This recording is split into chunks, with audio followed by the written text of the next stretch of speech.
there is a big fleet that has arrived in our star system. This day I had two contacts. First, he told me that the Intergalactic Confederation is arriving in our star system. And the second, later in the day, more specific contact where he showed it to me, went on board a ship to Ganymede, and he showed me it was an armada of maybe 20 or 30 that I could visually see. Maybe there were more. Big, wide social shapes, motherships. They were enormous, really gigantic, like typical flying saucers. Enormous, white, glowing white, beautiful. They were there, and they were stationed in between Jupiter and Ganymede. And he said to me, they've come because we've requested them, we sent them the signal that we were ready for them to come. You are listening to Exopolitics Today with Dr. Michael Salla, your source for the uncensored truth regarding the human, extraterrestrial, social, global, and political agenda. Click the like button and subscribe to this channel. Visit exopolitics.org and sign up to receive our email notifications, news, and information. Be informed and be aware with Exopolitics Today. And now, here's Dr. Michael Salla. Well, I'm delighted to welcome back Elena Danaan to Exopolitics Today. And Elena's going to walk us through some really amazing experiences that she's had on Ganymede and with this organization called the Intergalactic Confederation and the Council of Nine. So a lot of information. So welcome, Elena. Thank you, Michael. Thank you for having me. Well, it really is a lot of information. So I think we should just dive into this. And you were so kind as to send me a timeline so that I can address that and get you to answer questions. So look, your experiences with Ganymede began in October 2020, where you went there and you had an encounter, and you describe it in your book, We Will Never Let You Down. So why don't you tell us what happened in October 2020 regarding Ganymede? Well, sometimes, I am beamed on board Thorhan's ship. Sometimes he wants to show me something or teach me about something. And this time, he took me, and we were going towards Ganymede. And he had an appointment with an officer there, an extraterrestrial person belonging to the Ginvo race. They are part of the Council of Five. The Ginvo, they are slightly smaller than us, and they have bigger head and smaller neck. Anyway, so I accompanied him, and he said I could be there if I'm quite in a corner. And absolutely. So we approached Ganymede, but before we passed by Jupiter, and always passing by Jupiter, it's, you feel the presence. I cannot describe it otherwise. The presence of Jupiter. It's the electromagnetic field is so powerful. You feel it. It's like if it's alive. It's like it's always incredible to pass by Jupiter. And then we arrive on Ganymede. The ship. We were in a scout ship, small ship. So we flew over Ganymede a little bit to join a facility. It was in the northern hemisphere of Ganymede. So first, the planet, when you arrive from space, it has brownish colors with a little bit of blues in the brown. And these opalescent blues are reflections of the thin layer of atmosphere. There is a thin layer of atmosphere there. It's frozen. It's very cold, and the atmosphere is like a mist. In some places, there are valleys, there are mountains, mountain ranges. I was told that there is oceans underground that I haven't seen. But we arrived in a valley, but the time we flew over Ganymede, I had the time to see constructions. So I was explained afterwards that these constructions are just the top, and the most of the constructions are underground. And so it was different locations with different types of architecture. So belonging to different groups. And indeed, I was told that Ganymede hosts different outposts from different extraterrestrial groups, all positive. I haven't been told about all the groups, but I've been told that there is one about the Galactic Federation of Worlds and one where we were going from the Council of Five and held by the Ginvo people. It's a big facility, very big in the northern hemisphere of Ganymede. We arrived there and we entered a tunnel going into a dome, and then there was kind of a well, and the ship went in it, and we were in an underground landing bay. It was a bit darker. There were a lot of fluorescent, looked like neon light, but it wasn't, probably something else. Yellow and purple. So when we went out of the ship, the airlock opened, and we started to walk down the ramp. I walked down the ramp. My two first steps, the difference between the inside, the atmosphere, the air in the ship and the outside, there was a difference. And it just aggressed my lungs. And it was very acidic, like vinegar, a smell of vinegar. And it was a bit burning. Like if you breathe the vinegar. And I panicked a little bit, and Thoran told me, no, don't worry, it's totally breathable for you. You just need to adapt. And I thought in myself, okay, I need to calm down. And I just need to get on with it. That no choice. And in fact, after about 20 minutes, you get used to it because the system adapts. It's strange, but that's how it is. So I followed Thoran to a room. We were escorted by the Ginvo people, who are very nice. They are very slow moves and very quiet, calm people. They all wore uniforms, dark uniforms with a little bit of, I'd say, silver lines here and on the wrist. We arrived to an office where there was a Ginvo officer. So this office was oval, and there was a table in shape of an S.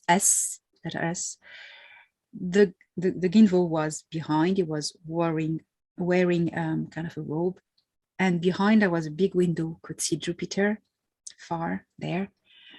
And so Thoran and himself discussed. I couldn't understand what they were saying. It was in a different language. I was sat in a corner, well, nice, not disturbing. But what I saw was amazing. On the table, there was a circle on the table, and a holographic dome appeared on the top of this circle, this disc on the table, big, I'd say maybe 2 meters wide. And inside there was a hologram of the galaxy with a lot of lines and curves and little lights. Thoran gave the Ginvo a device. It was an oblong oval device like this, and it contained data.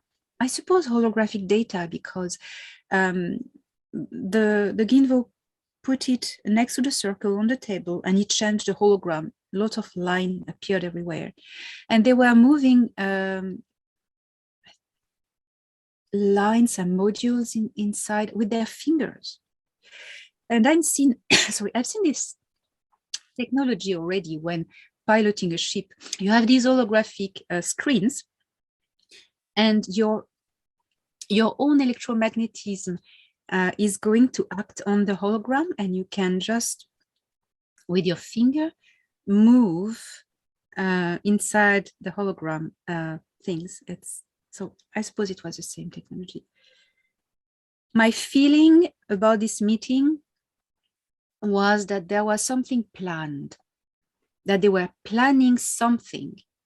I wasn't allowed to know this. Preparing something.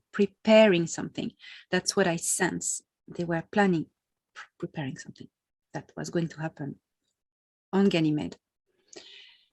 Afterwards, I was taken to a recreation area, and there was a kind of a bar, and we sat there, and I saw, and that's when I understood how diversified is the occupation of Ganymede.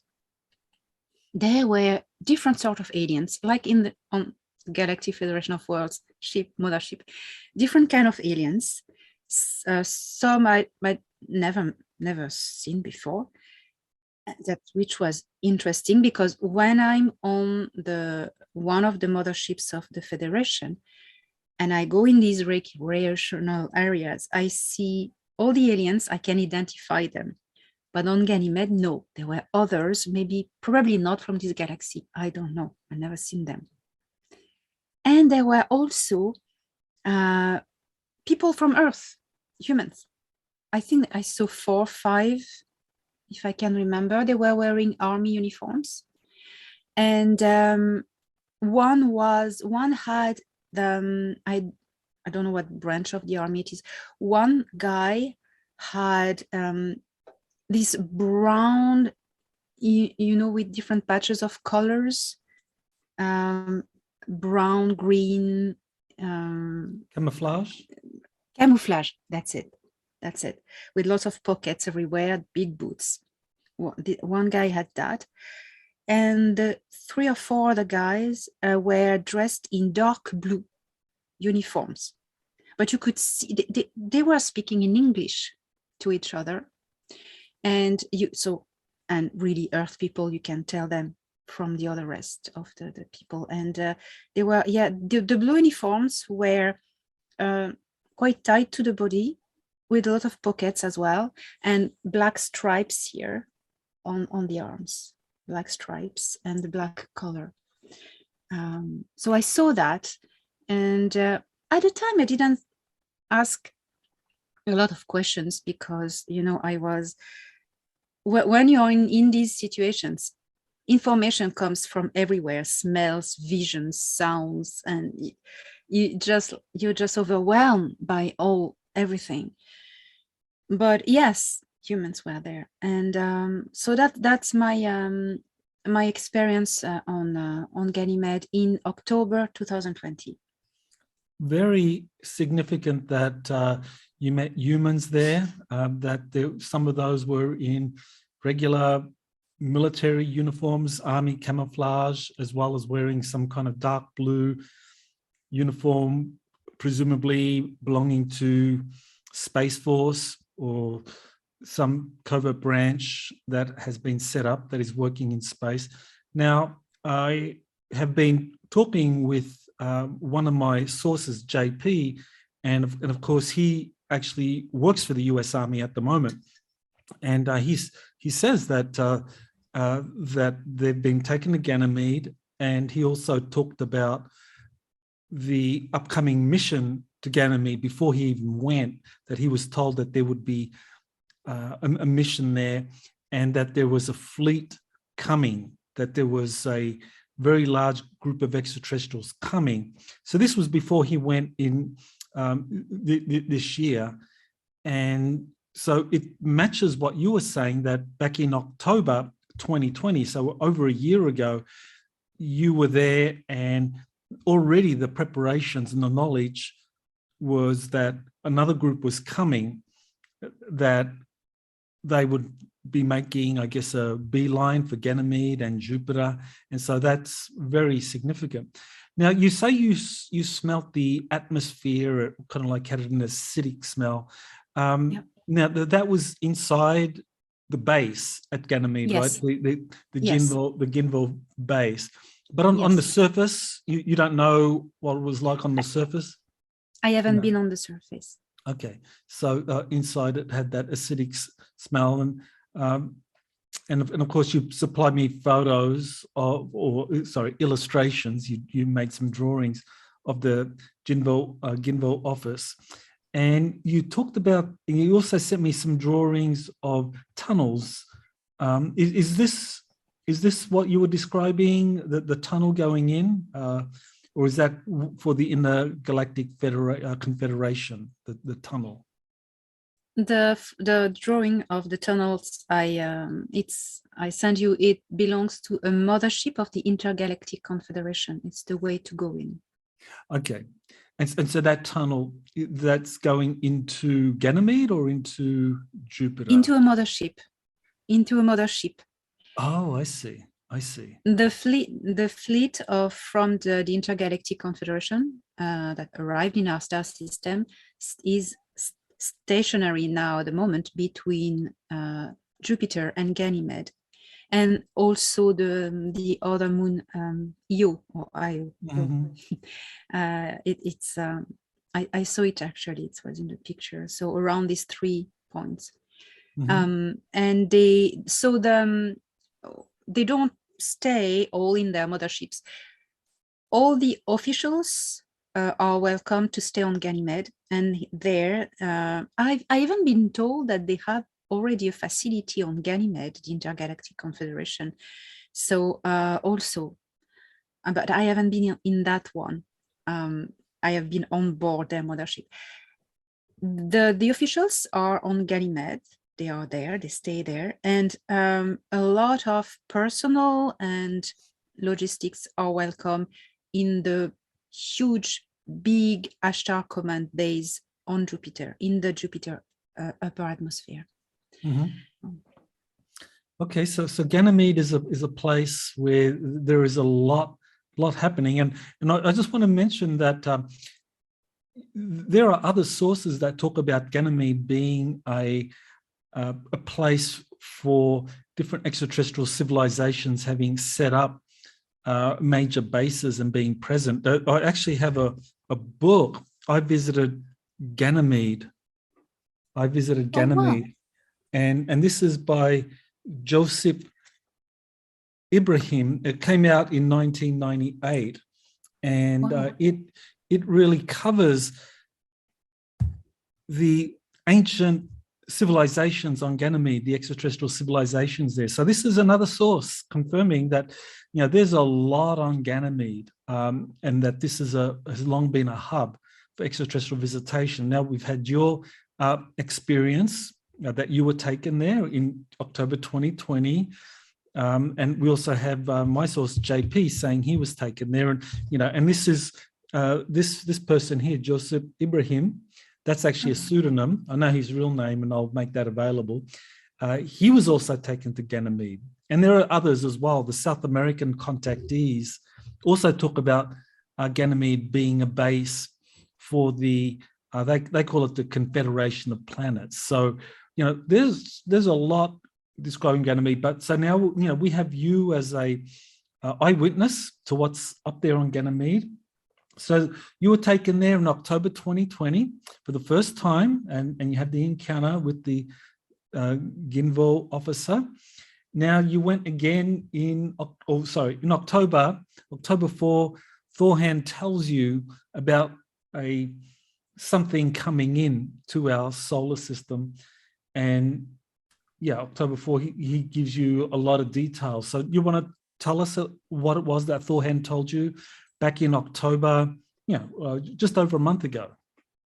Yes, a year after I went for the first time there, he sent me a vision, because most of the time we have telepathic contact. We're using my device, but it's telepathic manifestation. I mean, I see what he sees, I hear what he hears. And he was on board a ship, and he says, I'm going to show you something now. There is a big fleet that has arrived in our star system. This day I had 2 contacts. First, he told me that the Intergalactic Confederation is arriving in our star system. And the second, later in the day, more specific contact where he showed it to me, went on board a ship to Ganymede, and he showed me it was an armada of maybe 20 or 30 that I could visually see. Maybe there were more big white social shapes, motherships. They were enormous, really gigantic, like typical flying saucers. Enormous, white, glowing white, beautiful. They were there, and they were stationed in between Jupiter and Ganymede. And he said to me, they've come because we've requested them, we sent them the signal that we were ready for them to come. So they came for many different reasons. First, to evaluate our potential for first contact, because they are going to take care of this first contact. And that's the first thing. The second, I'm going to develop this. And the other reason was these people from the Intergalactic Confederation are founder races who have been involved in modifying the human genome and seeding humans a little bit everywhere in the galaxy, and also on Earth. And so they come to see how the kids are doing. I say they come to witness our victory, our work, in coordination with the Galactic Federation of Worlds. And when I say us, it's the Earth Alliance and the Earth Space Military. How we are doing, what's happening now, how have we succeeded in this conflict, this challenge. So they are here to just record this and see what's happening, but also for helping everyone, especially the Galactic Federation, to go to the next step, because apparently the Galactic Federation of Worlds needs their avail to go further in the full disclosure. So how first contact, how that is going to happen. So they are evaluating still at the moment how they are doing this. What has been decided at the moment, and it has already started, is that it's going to, of course, be a soft contact, progressive operation, which consists in showing more and more ships in the sky. So you are going to, it has started. We are seeing more and more and more UFOs in the sky at the moment, and it's the good ones, because the bad ones have been eliminated. It's the good ones. More and more sightings. That's on purpose, and you will see ships that just go like a performance sometimes. And also the Earth Alliance has its big part in the job, is to catch up with the technology. They are going to slowly, progressively integrate the technology that is used in space into Earth everyday life. That the two timelines merge in one. It's like an updated catch up, So that's what they come for, these people. Okay, so the Intergalactic Confederation, you were told by Thorhan in October of this year that they were coming, and it's very interesting that we also had that object called Oumuamua that was actually observed by the Keck telescope in Hawaii, and that one of the Harvard astronomers, Professor Avi Loeb, wrote actually a book about it. And it's interesting that the term Oumuamua means advanced scout ship. So, the question here is, well, was Oumuamua part of this incoming Intergalactic Confederation fleet, that it was like literally a scout ship for that, to kind of like let humanity know that we're coming? Because I remember that was one of the things that my source JP told me, because he did talk about the Oumuamua. I never discussed it at the time. I never released what he had said about Oumuamua, but he said that it was coming, and that the military had been told that there's a very large, powerful fleet of benevolent extraterrestrials coming in. So that matches what you said. And these, you don't know JP, you never met him. So this is completely independent information, but it corroborates. But I think also it'd be interesting to know, do you think, or do you know of Oumuamua being in any way related to this Intergalactic Confederation fleet? Well, I had asked that at the time, Thorhan, what is this? And he said, it said it's a probe. It's a probe from a very ancient civilization that was there at the beginning of human race. And he didn't say more. So I suppose it's what it is, a probe. Could be a scout ship, could be the same concept, something that is sent to just record and see how things are going. And like you send something in advance to know if the ground is ready for the big artillery to finally come. So that an ancient civilization, yes, that's the Cedars, I would say, could be that. It matches anyway. Yeah, that's very important, because Avi Loeb, that Harvard astronomer, he's gotten a lot of attention because of his book and his belief that this was an ancient civilization, or that this scout craft belonged to some ancient civilization. Of course, he hypothesized that, that they sent that hundreds of thousands of years ago and they're probably long gone. But I think he would be very interested to know about your information and JP's information, that this scout craft actually belonged to a fleet that was coming in, and that fleet has arrived.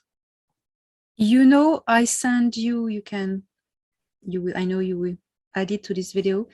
I sent you a drawing, a rapid sketch that day of October 4th, when Thorhan showed me by telepathy the visuals of this fleet arriving, and two of the races that were on it. I sent you at the time, I think the same day, through Skype, this drawing. So it's dated, and there are these big saucer shapes and also big oblong scout ships. That could be, it really makes me think about Oumuamua. Really makes me think about it. Right, that's kind one of the shapes. Yes, that's one of the sketches that you sent me of the Intergalactic Confederation. So you're told about this incoming fleet by Thorhan on October 4 of this year, and then on October 12, you have physical contact. And so why don't you kind of like tell us about that? I know we've covered it previously, but why don't you just kind of like say, well, what happened with your physical contact? Yeah, so I was granted the privilege to go and meet them. So Thorhan picked me up that day, and he already had met them privately, and he took me there. Not that time, not on the regular scout ship where we always go, but in a Ohorai spherical ship. And this ship can shift in very high densities. So I think that's why this ship was taken. So because inside of these Intergalactic Confederation motherships, there are different densities of beings. So that was, I don't know the details, but that's what I was explained. we went there in this spherical ship, which was absolutely incredible, and never been in this Horai ship. It's like the walls inside are transparent. You can walk through the walls. It's really weird. So we arrived. They clipped me the density belt straight away as I beamed. So I really think we were in a higher density. I really think. So they clipped it, and I kept the vertigo a little bit, but it just calmed down. I tuned to the atmosphere. Well, anyway, and the ship arrived very quickly in the vicinity of Jupiter. Always amazing to watch the good old giant. Amazing.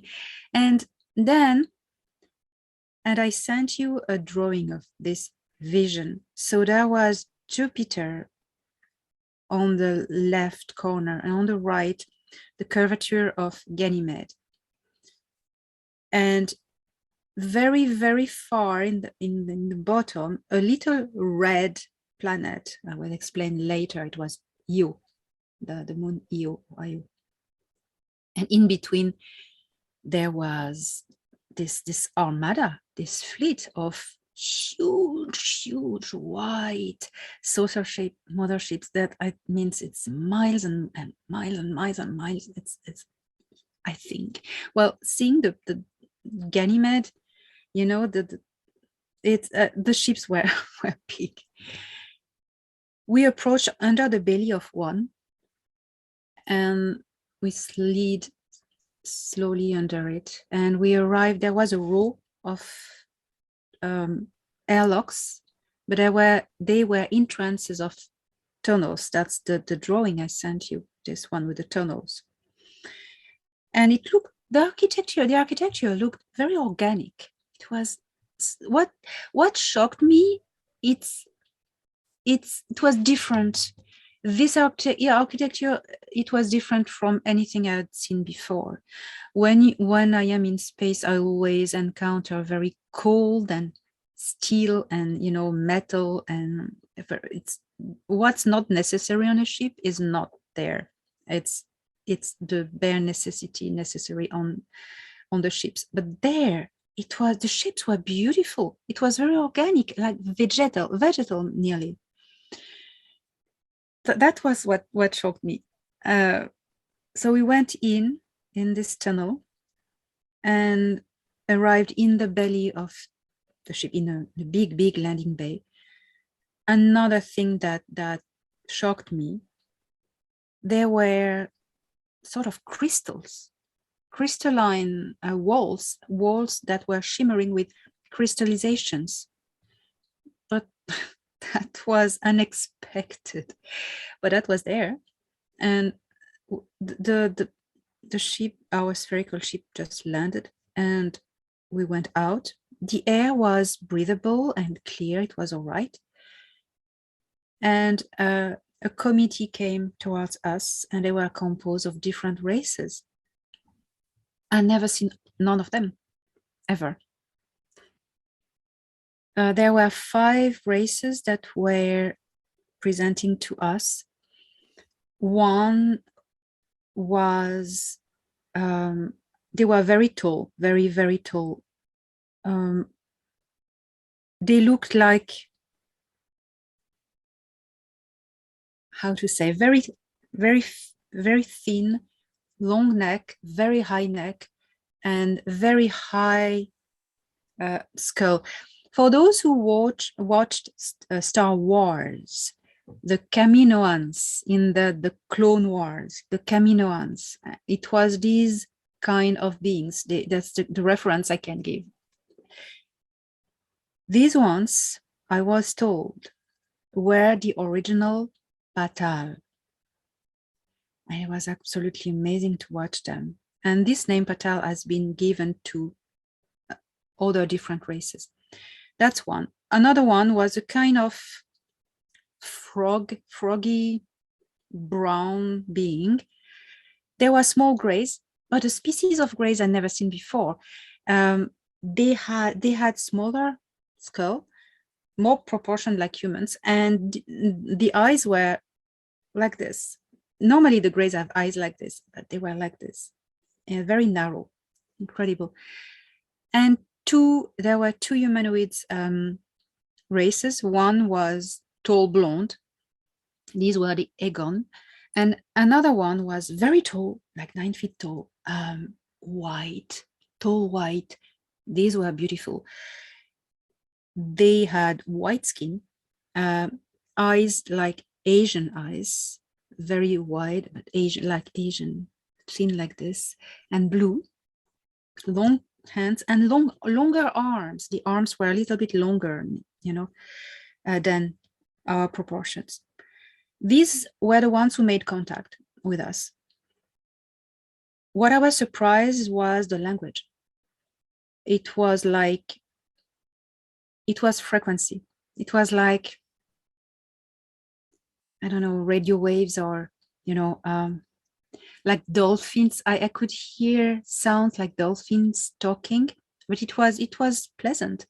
And it was frequencies carrying modules of informations. So that's how they were communicating to us, sending this in our head by telepathy, but you can hear as well the frequency. And each module carried images, data, stories, and it was more of a personal interaction regarding to our personal selves. And it was very life-changing. That was first the way of communicating, and then this encounter. I mean, I met many different extraterrestrials, but these ones, it's different. I don't know how to explain. They touch your soul directly, and you are changed.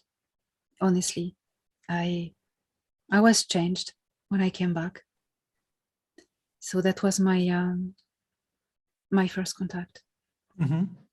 Now, very interesting that with this tall white race that you saw, that you met when you were taken into the mothership of the Intergalactic Confederation, that tall white race, that matched the description that Robert L. gave about his contact experience back in 1969, when he spent a year in a cave or in an underground base in the Himalayas, and that was the same group. And he actually mentioned the name, which is again a remarkable corroboration for what you were saying, because he talked about this Intergalactic Confederation back in 1969, that he met them and was spent a year with them, that they had a base, and that they described themselves as the Cedars, as conducting these galactic genetic experiments, and that they were using his his genetic material to possibly seed a race, a human race in another galaxy. So that was very good corroboration for what you say you met in this intergalactic base, or in the mothership. So yeah, very good corroboration there. Yeah, yes. What I can add about this is that the Intergalactic Confederation and the 9, it's two different things. The Intergalactic Confederation is a group of incarnated extraterrestrial people, even if they are in different densities also, they're all incarnated. And the 9, it's non-incarnated supra-consciousnesses that are something totally different. But so the 9 are not part of the Intergalactic Confederation. They're part of nothing. They stand in a void. But the Intergalactic Confederation refers to them a lot like a higher management, superior management. They always refer to them as their superiors because they're aware of their existence. And so the Intergalactic Confederation, they are, I've been told there are 24 races among them.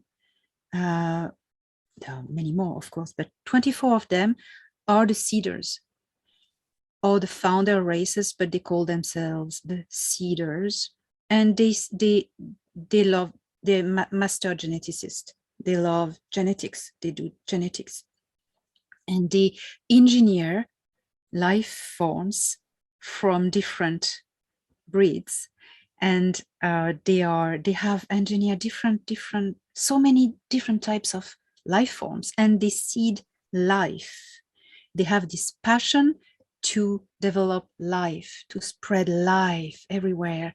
So in our galaxy, they are the ones who brought human life, human genome, first in the Lyra constellation and then to the whole rest of the galaxy. And they like Earth because there, as other rare spots in this galaxy, Earth is a sort of laboratory for them. They lovingly, they're not, as ruthless than the Grace. They lovingly study the evolution of human throughout culture and also consciousness. So that's what they do. And the mantis, the mantid extraterrestrials are part of this Intergalactic Confederation as well, which is interesting. That is interesting. So when were you first told that the Intergalactic Confederation comprises 24 Cedar races? Well, when were you first told that? When did you learn that for the first time? I think it was the second contact with them. It was shortly after, a few days after. I think I wrote it October 15. Yes. When the lady, there was a lady, a tall white lady who first made contact with me on the mothership. She called me back. She took me again by herself on this mothership, and that's when I got this information about what they're doing. Thorhan had told me a little bit, but she told me this, that what they were doing about genetic engineering and experiments, and there were 24 of them that were doing this. And she said something. She said, we are a lot of different cultures, but not as much diversified as all the life forms we engineer. So that's what she said. She showed me a place in a galaxy where there's no name on these galaxies, just numbers, and where she was coming from. So she showed me different things. Yeah, that was at that time. Yeah. That's great. Very important, actually, because that matches exactly what the Council of Nine told Phyllis Schlemmer, Andrea Puharich, Gene Roddenberry back in 1973-74.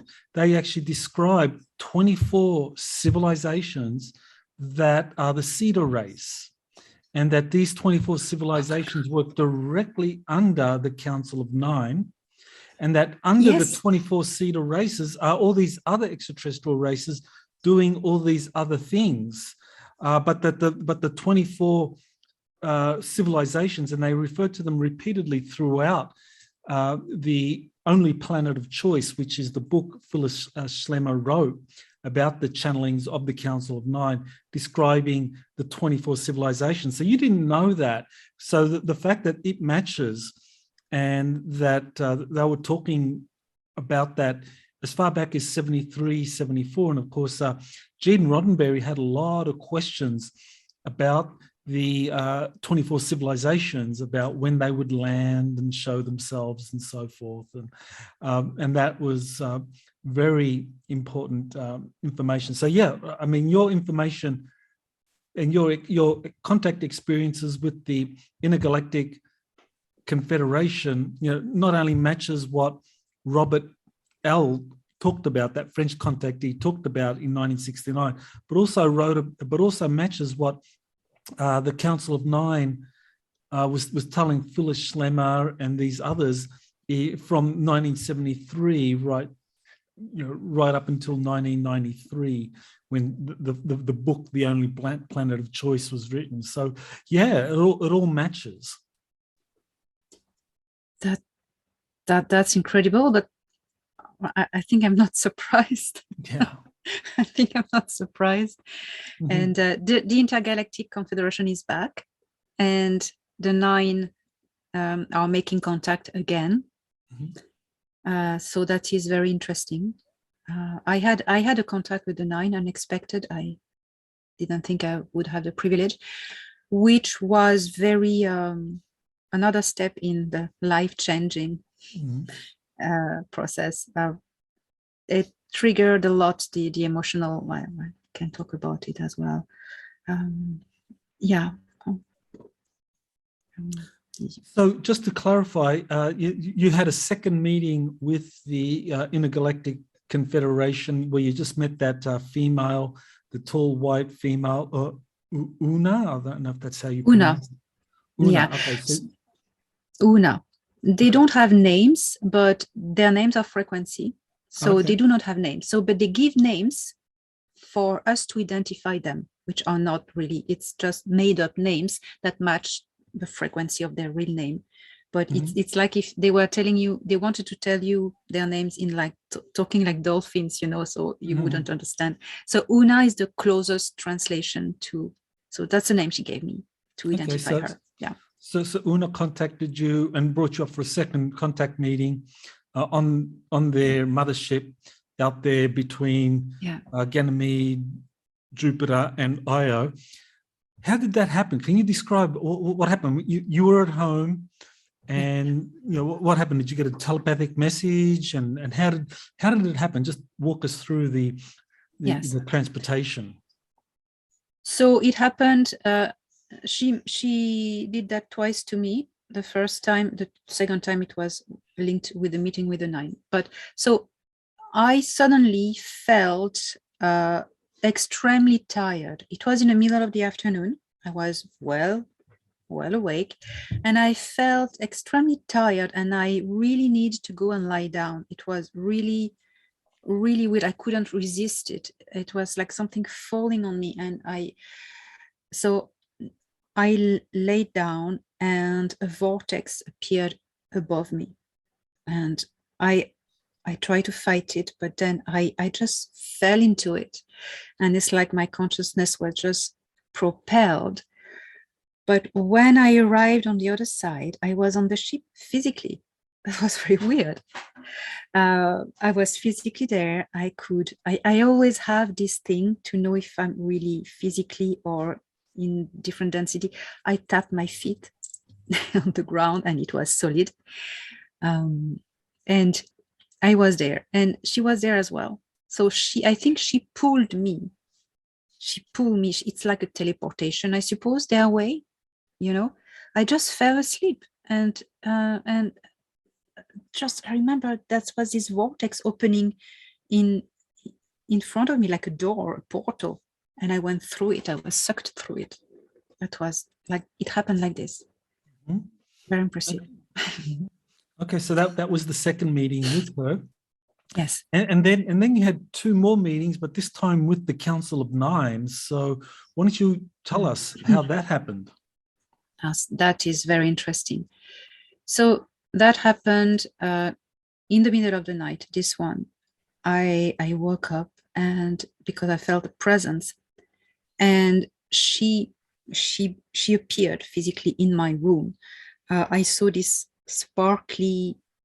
She appeared sparkly, and then it was her body herself, tall, super tall, and she sat at the edge of my bed, and I was calm. I went like, oh, cool. It's amazing. And wow. And she sat, and she pointed her finger at me and to my forehead here. And as she approached her finger, she had larger hands, bigger hands. She approached her finger, her index. It started to glow green. There was a green light around, like, E.T., the movie, like the green light coming to me. And as she didn't even touch my forehead, it's like if she went through it. And at the moment, there was this contact, this weird contact, the vortex again. And I was there that time. I didn't go physically. It was my consciousness. And that's when I met the nine. When, if you want, I talk about it. So the contact with the nine was very significant because they are not a physical race. They are more high dimensional, and that they live in a place called the void. And so you were transported there and had this encounter. And you were told something about Gene Roddenberry as well. So why don't you share that? Yes. So I think, Michael, you did a video about it, but it's great to be able to talk about that. Mm-hmm. From a human side, my human experience as well. The nine, to give more specific information about them, they are not incarnated. They are above all incarnations. In fact, yes, they live in a place called the void. It belongs to no dimension, no universe, no time.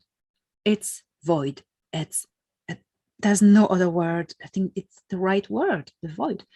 That's how I was presented that word. So they are like behind the scenes. They are plasmic supra-consciousnesses, individuated consciousnesses, but they are part of a group.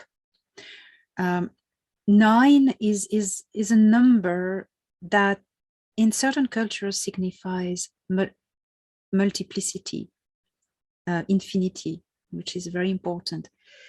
Interesting. My consciousness was propelled through this vortex to meet them halfway. And I think this lady, Una, she facilitated the connection, and she was there to hold the space and protect me. And thanks to her, my consciousness expanded once in this vortex. It was like going through a wormhole, and arrived on the other side. I was just conscious. I had no body. And not only I was only consciousness, my consciousness, but I felt as if I was expanding infinitely everywhere. There was no limitation. It was the void. It was, so there's no limitation. I was expanding, just being, be. And I sensed their presence. There were many different presences, and I saw a sparkly cloud, like sparkle, golden and silver sparkles appearing in front of me. And as it condensed, I felt their presence stronger. The cloud of sparkle condensed, a part of it came out in the front and condensed into human shape. It took a shape of like a pata, like a long, tall being. Green skin and purple eyes. And I knew at that moment that this consciousness was taking a shape to communicate with me, that I felt more comfortable, that I had a humanoid shape to communicate with, that I could relate to. And I knew he was doing, it was a male, doing this to make me feel more comfortable. That they can't take any shape. They can transform into anything they want. So that's something that we need. It's important. And he was there, and it's like if he was waiting that I ask a question. That was weird. The first time it happens to me. So I asked, I don't know, people, when I tell this story, people go crazy. Why did you ask this question? But it was the question to ask, because it was the question I asked. Are you the 9 who contacted Gene Roddenberry? And he said, yes, we are. And the voice was very soft and human. He really, not to scare me. think about something theatrical, we are the nine. No, so yes, we are. Wow. So he explained to me that he said, we are the same ones who contacted him because we knew that there was going to be a temporal war and we needed to create a bridge. He explained to me that in the past, they contacted a group of people to create a part of the bridge, to embed the template of our future, to hook and just anchor the timeline of our future in the past already. And there was a template that was given, which was Star Trek series, Star Trek concept, to anchor into the consciousness, the collective unconscious of humanity, a blueprint for their future, that they could really hold on to it. And he said, we created a bridge and we said that we would be back at the other side of the bridge, at the other end of the bridge, when the time will come and the timeline will be there. And we are back. That's what he said, we are back. Yeah. So this was the bridge. So Gene Roddenberry, he attended these Council of Nine channeling sessions with Phyllis Schlemmer and Andrea Pajarich and Sir John Whitmore in 1975. And he was asking a lot of questions about the Council of Nine, about the 24 civilizations, about contact and so forth. And, he got some ideas for that. And he actually did write a film script for an encounter with the Nine that he just called it The Nine. And I think that film script probably ended up being part of what led to the television series Deep Space Nine.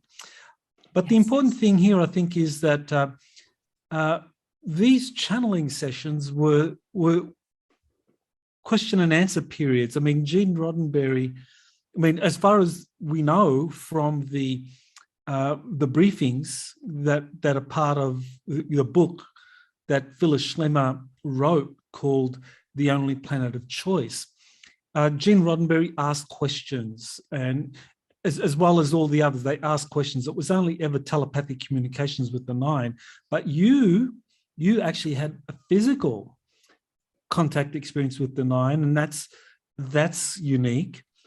But you also mentioned in the timeline you sent me that Gene Roddenberry had something like that as well. What were you told about Gene Roddenberry meeting with the Nine? I was told that he met them. I understand why, because they created a quantum link, quantum dot. I understand that. That he had a quick contact with them, and then they promised him that he will meet them at the other end of the bridge. The thing is, the timelines. So this thing, I think Thorhan explained it to me. The timelines went a little bit wobbly, and it took more time than they thought, because temporal war, of course. And Gene Roddenberry couldn't make it. So it was very representative that someone marked the bridge, someone who had a contact with the Nine in the past, and a contact of the Nine in, sealed it. And the second choice after Gene Roddenberry, who passed before things could happen, was William Shatner, because he was there at the start, he was there at the end, and he was a symbol. He's a symbol. He represents, this future. Is just I mean, just for that, that was the best second choice. Right, that's very interesting. We did cover that. I remember covering that from some of the information you shared, that William Shatner, when he went up on that Blue Origin rocket, that was actually a cover for him joining this delegation to meet with the the Intergalactic Confederation, that he had a meeting with them. But you're saying he actually got to meet with the 9 as well? I haven't been specified, but probably. He met with the Intergalactic Confederation, but he probably met with the 9 because he was meant to do the bridge. But when these things happen, it's so, emotionally wrecking and intense that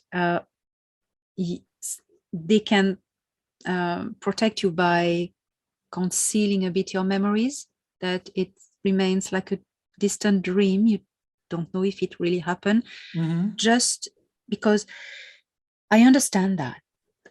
Because after I met the 9 for the first time, I went through a week of emotional turmoil.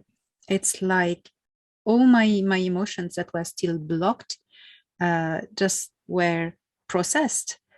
Griefs of people I hadn't grieved, for instance, and I cried for days.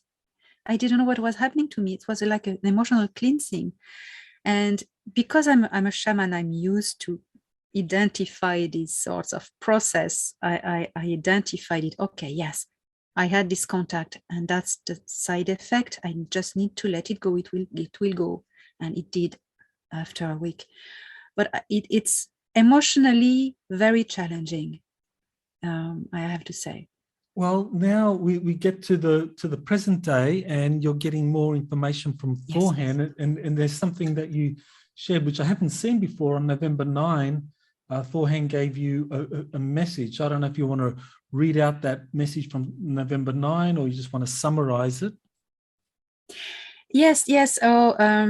He told me by a telepathic contact. He told me, and that's first I share. He said Earth, that's message he got from the Intergalactic Confederation.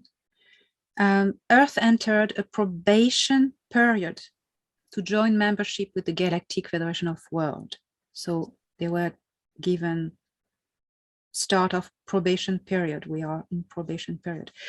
It's not limited in time, but as Thorhan said, the sooner the better.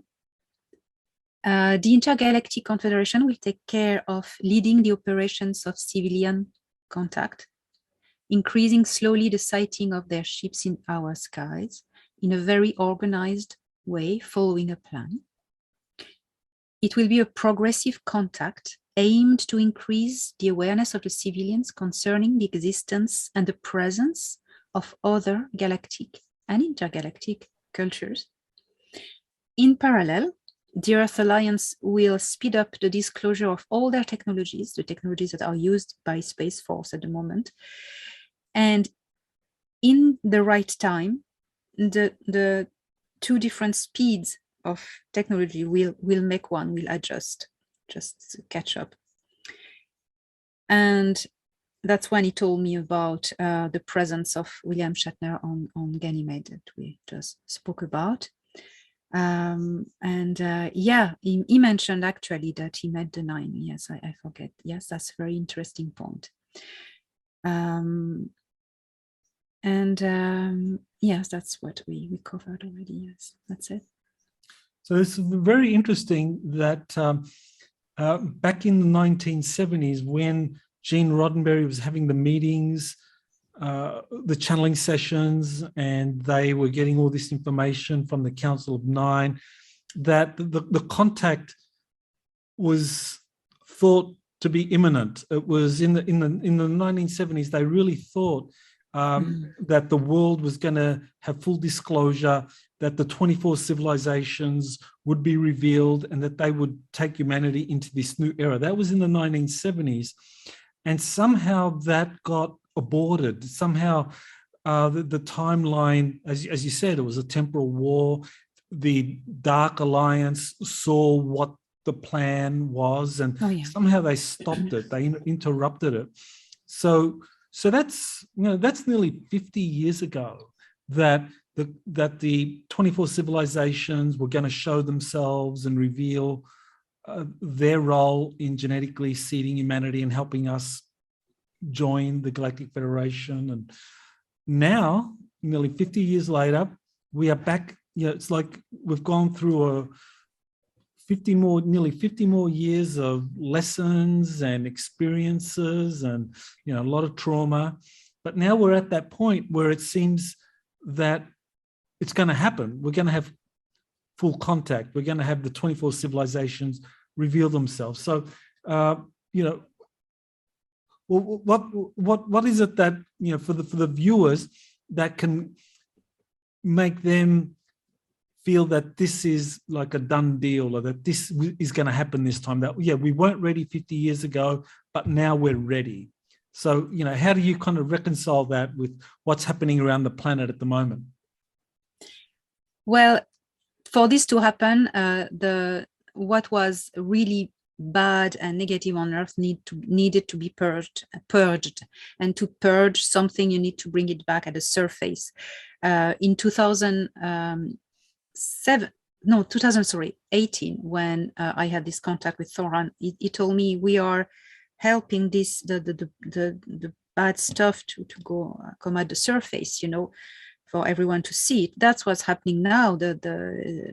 Excuse me the expression, but the shit hit the fan. That's exactly what's happening. The worst, many people are told it's going to get worse before it's going to get better. It's worse now. We are in it. Different sources confirm the same elements, especially in the army. You have some sources. It comes from different sources. Also, you have all these changes in the Artemis Accords, the creation of a space force, things going forward. You have all this technology that's just rocketing, and it's going to go fast. And that's the sign of a future developing in the right sense. When you see what's happening in space, on Earth, all the bad things are coming up to the surface. All the evil plans of bad politicians and anything else are just being revealed. That we see it and we fight it and we resist it. It's all signs that this is happening, and also what the Intergalactic Confederation said they are doing. They started to show themselves, and the Galactic Federation as well, in our skies. People are seeing more and more and more and more UFOs every day, more and more UFOs, and that's a sign that that's happening, and everyone is starting to talk and with the same narrative, so open your eyes and see what's happening. Raise your nose from the horrible stuff that are being revealed, and look up everything that's happening around above us. That these are signs. Yes, I agree with you. I think when we look at what's happening in space today with the Artemis Accords, the creation of Space Force and Space Command, the creation of a multinational space alliance, all this points to space now becoming the new frontier for humanity's expansion of activities and consciousness. Because, the thing is, when we as a civilization begin to start to populate space, conduct missions into space, it's not just we're sending technology there, we're sending people out there, our consciousness expands. And it seems that back in the 1970s, we weren't there yet. We weren't ready yet for that. Our consciousness still had to expand. We were trapped in the Cold War, that the world was divided, Eastern and Western blocks. But now we've gone through all of that. We've learned a lot of lessons. And now we are really breaking out into becoming a spacefaring civilization. And so this is really what's different. I think that, you know, the Star Trek future is happening now, as opposed to 50 years ago when Roddenberry was attending those Council of Nine meetings. It was still just an idea. It was a seed that had to be nurtured through his television series, through the channeled information to get out. But now it's actually happening before our very eyes. Yes, even the logo of the Space Command is, you know, it's from Star Trek. I mean, it's the bridge, you know. The Federation is being, the Earth Federation, Space Federation is being created with the Artemis Accords. That's what it is. The Artemis Accords are the start of Starfleet. That's what it is to me. It looks really like it. And, you know, we have the power to co-create our reality. When we focus on something like Star Trek, everyone wants, maybe not everyone, but a lot of people want a Star Trek future where the world is in peace, federated countries.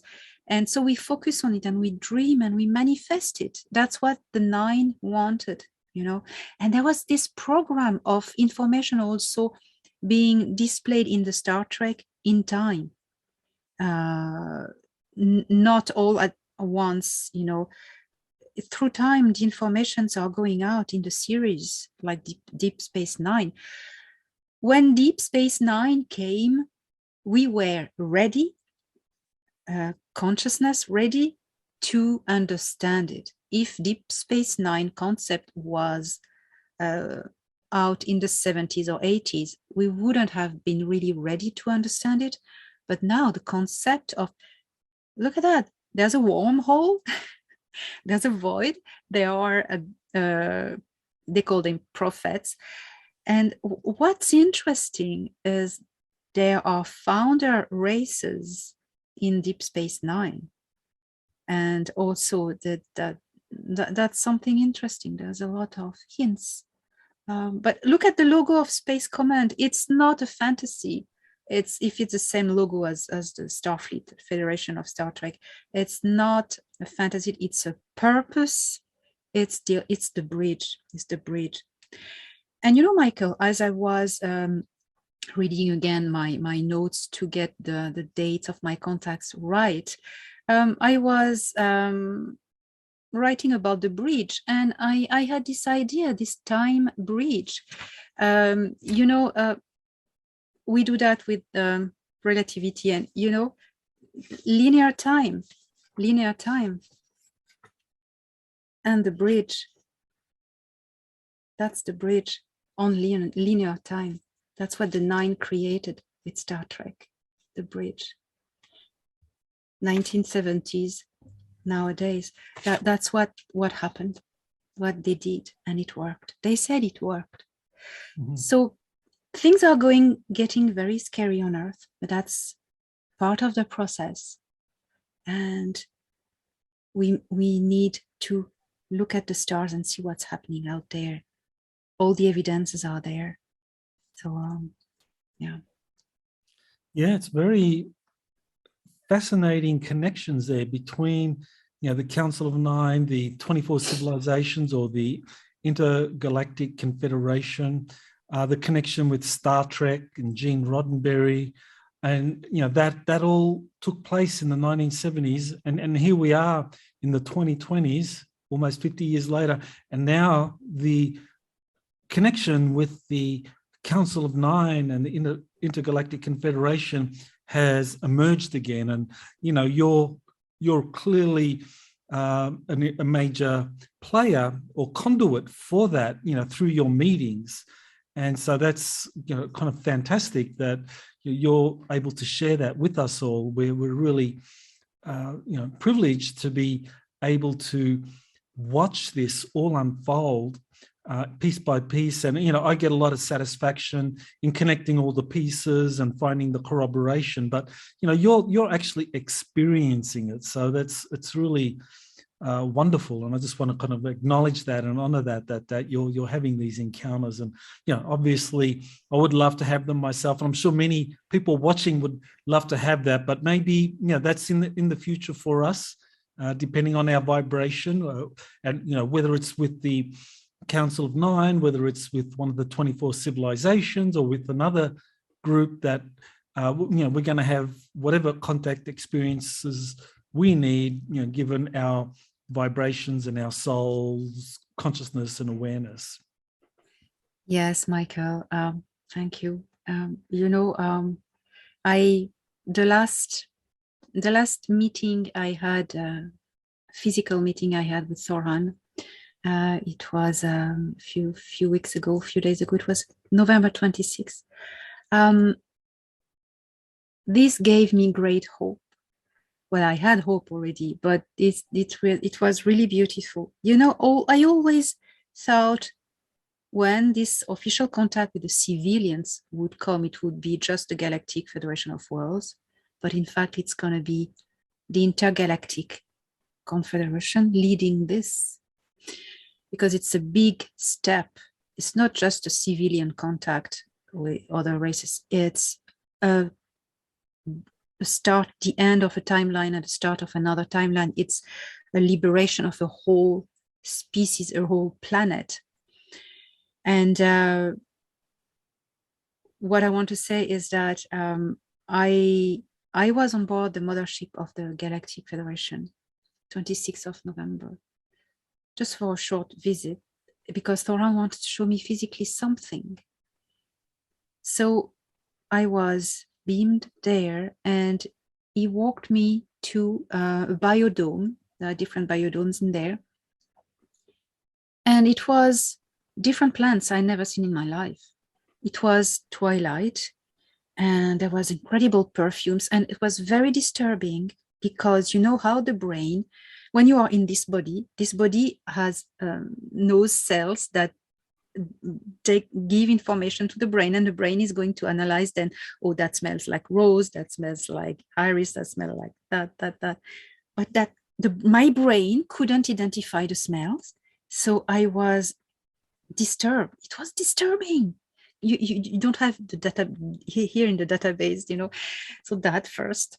And then fluorescence of colors. These vegetables were fluorescent in the dark, but not whole of the plants, just the sap. The sap was fluorescent, and it was, you could see the sap fluorescent, and especially at the edge of the leaves. And I was like, wow. And Thoran told me the Intergalactic Confederation people gave these plants to us that we accustom them to the Earth atmosphere, and we have the task to modify their genetics as for these plants not to become invasive, not to reproduce easily, just to stay where they're told to stay. So that's what they're doing. And these plants are going to be one of the gifts offered as an official contact. You will see that. We will see that they will offer plants, and these plants will glow in the dark, and they'll be able to thrive in our atmosphere. Seeing that was exhilarating, you know. That's really happening. That's really happening. And so they will send first humanoid races, and then the weird ones will come after, because, you know, we need not to be too disturbed at first, because there are weird shapes out there. And I assume these plants that they are gifting humanity, I don't know if it's going to be a food source or a medicinal, but I think probably they would be very nutritious, or if it's a food source, or if it is medicinal, it would probably be very transformative. Or so you don't have any idea of what the function of the plants are? They have. Well, not exactly, but I was told that they are not decoration only. They wouldn't go through trouble for that, he said. They have many properties that will be useful to Earth and Terrans. So I don't know what these properties are, but they will be given for specific properties, not for decoration only, like, bring flowers. Great. Yeah.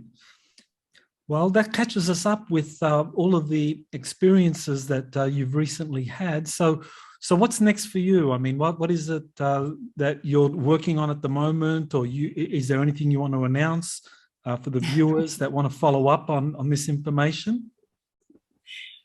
Well, I am actually writing about all of this and putting inside all my human experience and my emotional side to try to take people with me, just describe as much as possible the sensations, the thoughts, the emotions, and also so this, and I look forward to new contacts with the 9, because I had this contact. It was November 3rd, and how they are not in any timeline. So this contact is, I sent you a drawing. It's like a singularity, this contact, that is affecting my timeline. So times to times, I have residual contacts with them. It's like there's the moment I met them, it was like a singularity, and there's a sphere around it with like a grid and nodes. And as my timeline goes, linear Earth timeline, I meet these nodes. So I had already twice information delivered. I feel the vortex, the whole room dissolves, and I'm in the vortex, and I receive this information, like images and thoughts, and then it disappears. It's very difficult to reattune, and I write them down. So I think that's gonna happen again, hopefully. So I look forward to this, and I share, of course, everything. So that's where I am at the moment. Wonderful. Well, thank you, Elena, for coming back on the show. It's really great to hear from you and to update people on what's happening today. I think it's so important that people have some hope that we really are going to be entering a wonderful new age, and that there's so much to look forward to, that not to be overwhelmed by the negativity around us, but to just look at the many positive things happening behind the scenes, and that once these announcements are going to start coming out, our world will change incredibly fast, and we're going to be really in for a really wild ride. So thank you, Elena, for sharing.